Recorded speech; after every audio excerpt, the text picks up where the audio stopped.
Welcome to coinSense. Disclaimer, this video is for informational purposes only and shall not be construed as financial, investment, legal, or tax advice.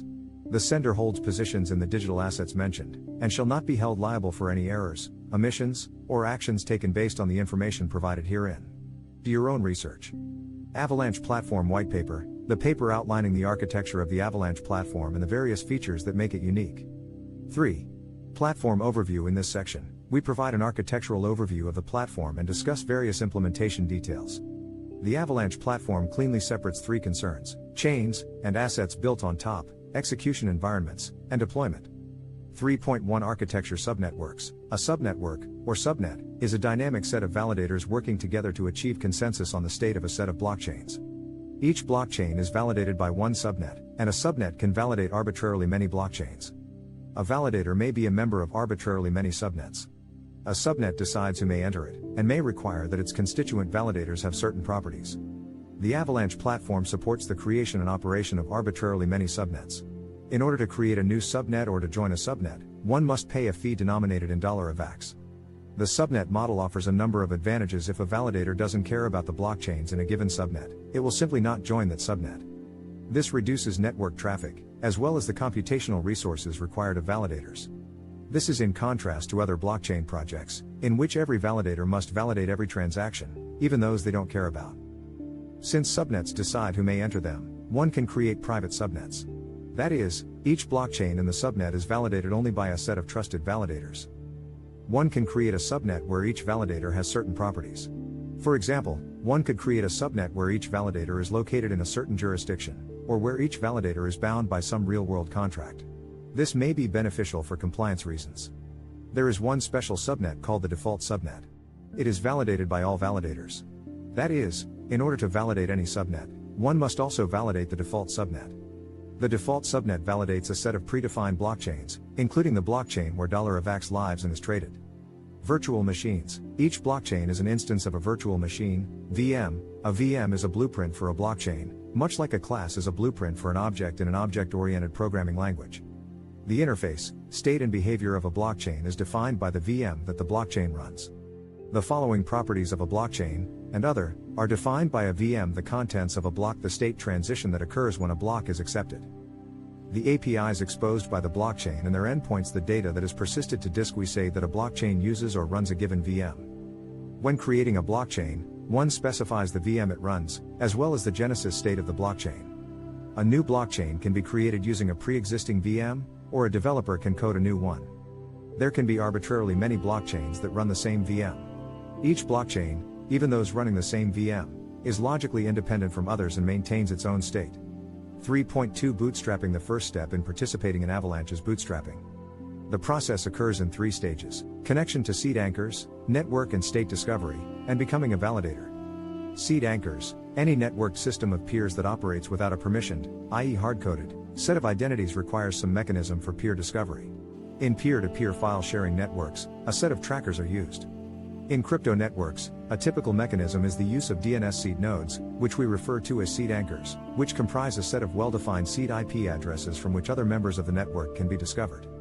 The role of DNS seed nodes is to provide useful information about the set of active participants in the system.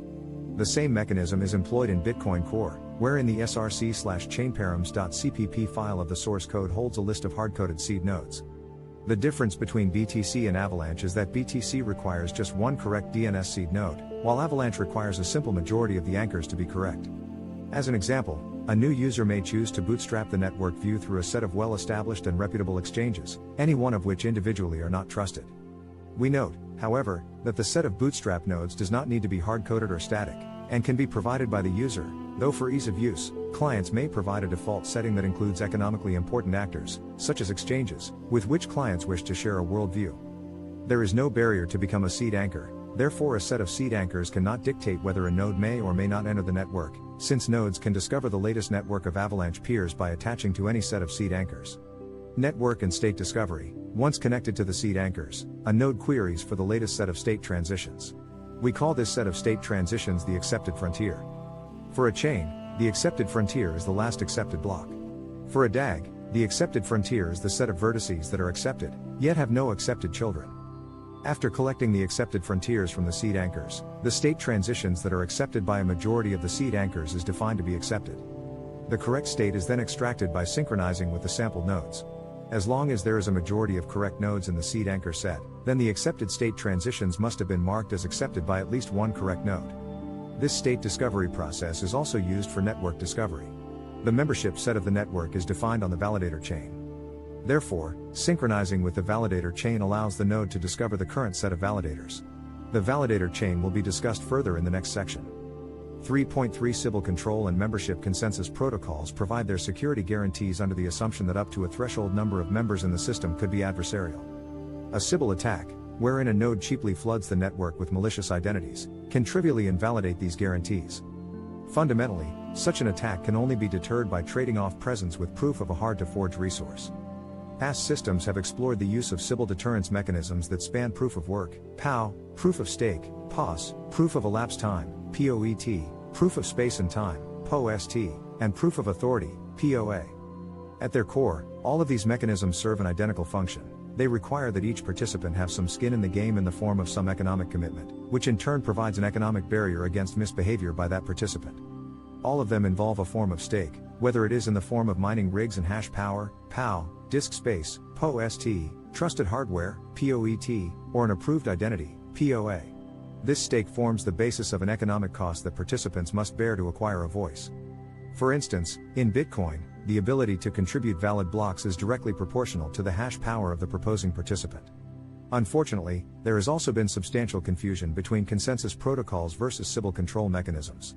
We note that the choice of consensus protocols is, for the most part, orthogonal to the choice of the Sybil control mechanism. This is not to say that Sybil control mechanisms are drop-in replacements for each other, since a particular choice might have implications about the underlying guarantees of the consensus protocol. However, the Snow family can be coupled with many of these known mechanisms, without significant modification. Ultimately, for security and to ensure that the incentives of participants are aligned for the benefit of the network, $AVAX choose POS to the core Sybil control mechanism. Some forms of stake are inherently centralized. Mining rig manufacturing, POW, for instance, is inherently centralized in the hands of a few people with the appropriate know-how and access to the dozens of patents required for competitive VLSI manufacturing. Furthermore, POW mining leaks value due to the large yearly miner subsidies. Similarly, disk space is most abundantly owned by large data center operators. Further, all Sybil control mechanisms that accrue ongoing costs, for example electricity costs for hashing, leak value out of the ecosystem, not to mention destroy the environment. This, in turn, reduces the feasibility envelope for the token, wherein an adverse price move over a small time frame can render the system inoperable. Proof of work inherently selects for miners who have the connections to procure cheap electricity, which has little to do with the miner's ability to serialize transactions or their contributions to the overall ecosystem. Among these options, we choose proof of stake, because it is green, accessible, and open to all. We note, however, that while the $AVAX uses POS, the Avalanche network enables subnets to be launched with POW and POS. Staking is a natural mechanism for participation in an open network because it enables a direct economic argument. The probability of success of an attack is directly proportional to a well-defined monetary cost function. In other words, the nodes that stake are economically motivated to not engage in behavior that might hurt the value of their stake. Additionally, this stake does not incur any additional upkeep costs, other than the opportunity cost of investing in another asset, and has the property that, unlike mining equipment, is fully consumed if used in a catastrophic attack. For POW operations, mining equipment can be simply reused or, if the owner decides to, entirely sold back to the market. A node wishing to enter the network can freely do so by first putting up a stake that is immobilized during the duration of participation in the network. The user determines the amount duration of the stake. Once accepted, a stake cannot be reverted. The main goal is to ensure that nodes substantially share the same mostly stable view of the network. We anticipate setting the minimum staking time on the order of a week. Unlike other systems that also propose a POS mechanism, $AVAX does not make usage of slashing, and therefore all stake is returned when the staking period expires. This prevents unwanted scenarios such as a client software or hardware failure leading to a loss of coins. This dovetails with our design philosophy of building predictable technology. The stake tokens are not at risk, even in the presence of software or hardware flaws. In Avalanche, a node that wants to participate issues a special stake transaction to the validator chain. Staking transactions name an amount to stake, the staking key of the participant that is staking, the duration, and the time that validation will start. Once the transaction is accepted, the funds will be locked until the end of the staking period. The minimal allowed amount is decided and enforced by the system. The stake amount placed by a participant has implications for both the amount of influence the participant has in the consensus process, as well as the reward, as discussed later. The specified staking duration must be between delta min and delta max, the minimum and maximum timeframes for which any stake can be locked. As with the staking amount, the staking period also has implications for the reward in the system. Loss or theft of the staking key cannot lead to asset loss, as the staking key is used only in the consensus process, not for asset transfer. 3.4 Smart contracts in $AVAX at launch. Avalanche supports standard Solidity-based smart contracts through the Ethereum Virtual Machine, EVM. We envision that the platform will support a richer and more powerful set of smart contract tools, including smart contracts with off-chain execution and on-chain verification. Smart contracts with parallel execution. Any smart contracts that do not operate on the same state in any subnet in Avalanche will be able to execute in parallel. An improved Solidity, called Solidity++. This new language will support versioning, safe mathematics and fixed-point arithmetic, an improved type system, compilation to LLVM, and just-in-time execution. If a developer requires EVM support but wants to deploy smart contracts in a private subnet, they can spin up a new subnet directly. This is how Avalanche enables functionality-specific sharding through the subnets. Furthermore, if a developer requires interactions with the currently deployed Ethereum smart contracts, they can interact with the Ethereum subnet, which is a spoon of Ethereum. Finally, if a developer requires a different execution environment from the Ethereum virtual machine, they may choose to deploy their smart contract through a subnet that implements a different execution environment, such as DAML or WASM. Subnets can support additional features beyond VM behavior. For example, subnets can enforce performance requirements for bigger validator nodes that hold smart contracts for longer periods of time, or validators that hold contract state privately. Please subscribe, like, and share if you enjoyed this video. Thank you for your time.